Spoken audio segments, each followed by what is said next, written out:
contestar e combater isso, mas isso é oriundo daquela época, esse sentimento no Brasil de que não existe discriminação. Então, o primeiro passo, eu conversava ontem com um jurista, inclusive do Ministério da Justiça, e um dos primeiros passos que precisa ser feito para que esta lei tenha eficácia, que é importante que ela tenha eficácia, é uma conscientização através da mídia oficial do governo, e eu estou estudando, viu, Vânia, a possibilidade de incluir no projeto que o governo deve promover uma campanha de conscientização da população brasileira sobre essa questão da discriminação, que ela existe e que ela tem que ser revertida. Porque você só pode combater algo que você conhece.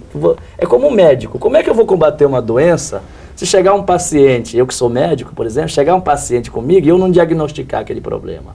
Eu digo, não. Eu já vi pessoas morrerem assim, na mão de médico, porque o médico achou que era um processo nervoso apenas, não é, de disfunção nervosa, e que não havia uma doença grave por trás daquilo. Então, por isso, não procurou diagnosticar, e não sem diagnosticar, não pôde tratar, e a pessoa morreu. Então, essa é a mesma situação da discriminação à saúde preconceito no Brasil. E que o se você não aceitar, se sujeita se você não aceitar que ela existe, vezes, né? E o governo brasileiro tem responsabilidade nisso, de difundir o que é a realidade, não omitir a realidade, porque o governo está falseando a ideia de que não existe discriminação no Brasil. Ela não é tão explícita, não pode não haver o ódio racial. O ódio racial pode até ser tênue, mas que ele existe, existe. O preconceito, a discriminação existe. E se o governo esconde isso da sociedade, ele não tem como combater. Então ele tem que apresentar isso como uma realidade do Brasil e dizer como isso deve ser combatido. E esse tipo de política favorece a isso. Inclusive favorece para que os conflitos não aconteçam. Porque o acirramento dos conflitos podem se dar no momento em que a desvantagem social se agrava. No momento em que a situação social se agrava da população negra, aí podem surgir níveis de conflitos que podem trazer o ódio racial junto consigo. Então, no momento que você cria políticas que estabelecem uma proposta, uma chance de conquistar um mínimo de igualdade, então você está também prevenindo os conflitos raciais, prevenindo o ódio racial.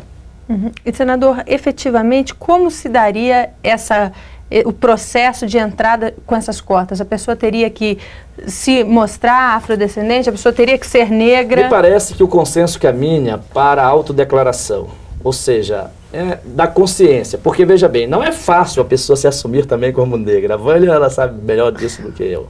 Então não é fácil a pessoa chegar numa universidade e atestar lá, eu sou negro, eu sou afro-brasileiro ou afrodescendente. E minha cor aqui é preta ou é parda. Então eu tenho direito. É difícil as pessoas assumirem. Nós vamos ter dificuldade, pessoas vão dizer assim, eu não quero essa cota não, porque essa cota me discrimina, essa cota me torna inferior. Essa cota me transforma no incapaz, me considera que eu não tenho capacidade de disputar de igual para igual. Então tem pessoas que não aceitam isso, acham que isso, inclusive, agrava a situação do negro, a condição dele já de desvantagem, que demonstra uma inferioridade, que a cota pode demonstrar uma inferioridade. Mas esse caminho, então, eu tentei várias fórmulas aí para tentar resolver um critério mais objetivo, mas como a miscigenação no Brasil ela é muito ampla e ela é muito difusa, é muito difícil, não é tão nítida que nem nos Estados Unidos, a separação entre negros e brancos, então nós vamos provavelmente manter a autodeclaração da pessoa que se torna responsável por aquilo que declara. E nos casos assim mais absurdos é que pode então o responsável pela instituição de ensino ou do concurso pedir algum tipo de comprovação, e aí a justiça vai ter que decidir no final. E nós estamos incluindo o item, inclusive, que quem declarar, falsear a declaração, incorre no crime de falsidade ideológica. Apenas para tirar os aventureiros e os oportunistas. Aqueles brancos de descendência e cor que se assumirem afrodescendentes, esses estão sujeitos a penalidades pela lei. Se eles não conseguirem comprovar, porque precisa que a pessoa tenha consciência. Porque, veja bem, eu sou branco, então se eu tiver um bisavô que eu comprove, que eu tenha testemunha, não, meu bisavô era negro, tá aqui, ó. Eu tenho documentação, registro de nascimento, naquele tempo o registro de nascimento atestava a cor, como até a minha época, a sua época, nossa geração, nós ainda temos a cor no nosso registro de nascimento. Então, A pessoa tem que ter consciência disso. A pessoa não pode inventar que tem um ascendente negro sem o ter. Ele tem que ter alguma maneira de constatar isso. É claro, se a cor ela é muito nítida, a cor preta ou a cor morena ou parda, como queiram denominar, eu defendo, inclusive, que nos organismos oficiais, nos documentos oficiais de registro público, de censo e de PNAD, nós tenhamos uma classificação de cor com limite, delimitada, que eu não possa chegar lá e dizer, eu sou marrom, eu sou bege, eu sou sei lá o quê, né, como eu sou loiro. Quer dizer, nós temos que ter uma padronização de cores no Brasil. Isso é o que eu defendo, eu não sei se eu vou conseguir avançar nisso, mas é o que eu defendo. Então nós temos que ter um espectro, cor com característica étnico-cultural, que nem defende, por exemplo, a Vânia e outros segmentos. Então, ou você é branco, ou você tem a cor preta, ou você é o pardo, que já está, mesmo sem ser cor, já está oficializado dentro do Brasil, ou você é indígena, ou você é amarelo, você não pode ser loiro, ser não sei o que mais aí que se possa atribuir de cor. Né? E, Vânia, em relação a...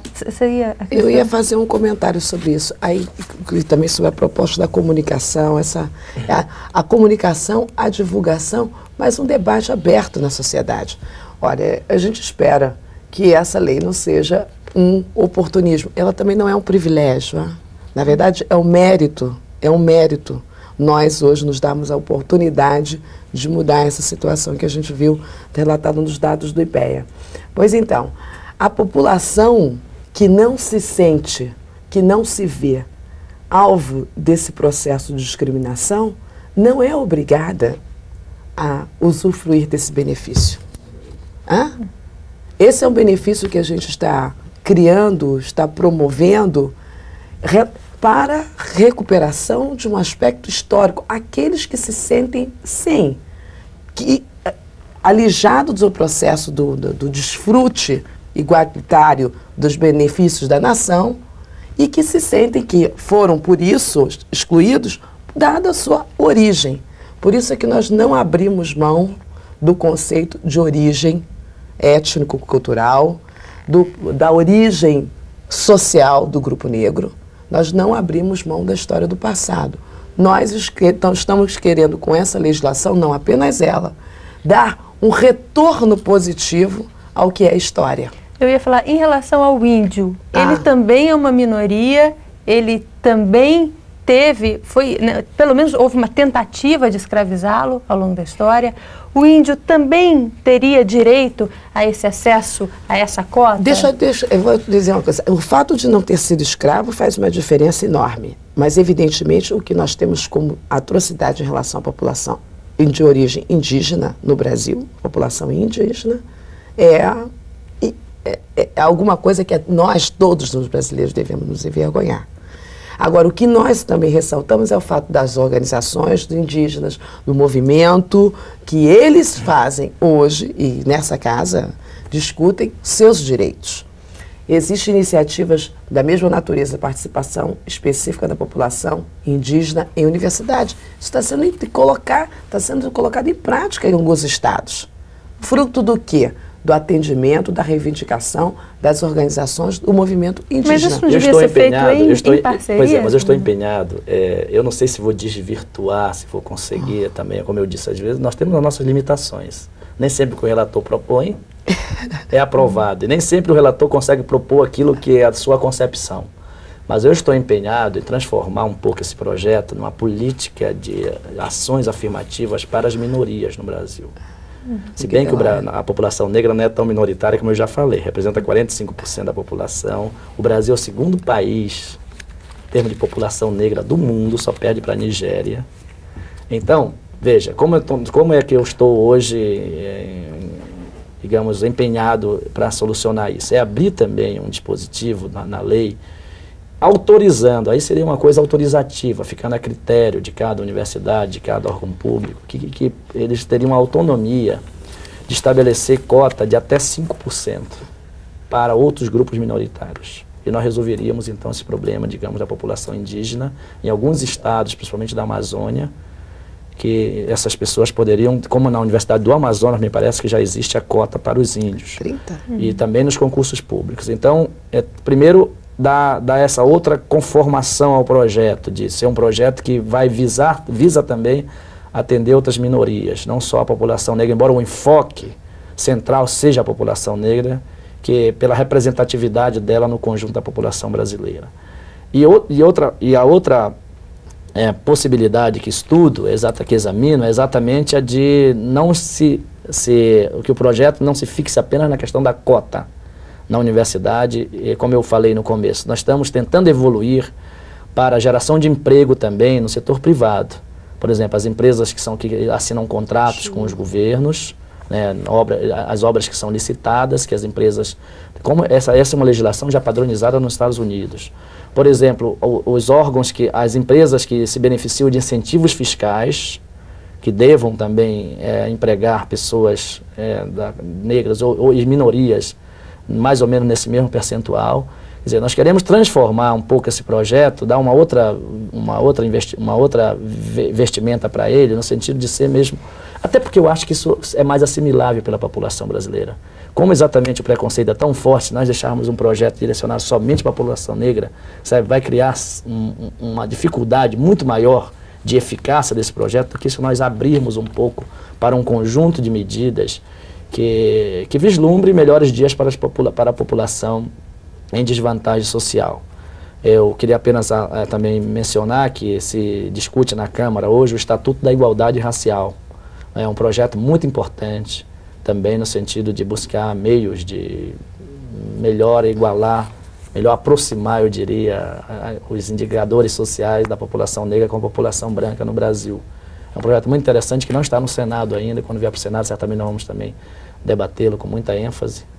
Senador, o nosso tempo acabou. Nós agradecemos a sua presença e da Vânia Santana. O senador Sebastião Rocha é o relator de um projeto que prevê cotas de 20% nas universidades e nos concursos públicos para os negros. A Vânia é membro do Conselho Nacional dos Direitos da Mulher. Se você tem conteúdo, contribuições para esse debate, o e-mail do senador esteve aparecendo ao longo de todo o debate aí, é srocha@senado.gov.br. O da televisão é tv@senado.gov.br. Você também pode usar o telefone. O telefone é 0800 61 2211 e a ligação é gratuita. Muito obrigada pela sua atenção e até a próxima.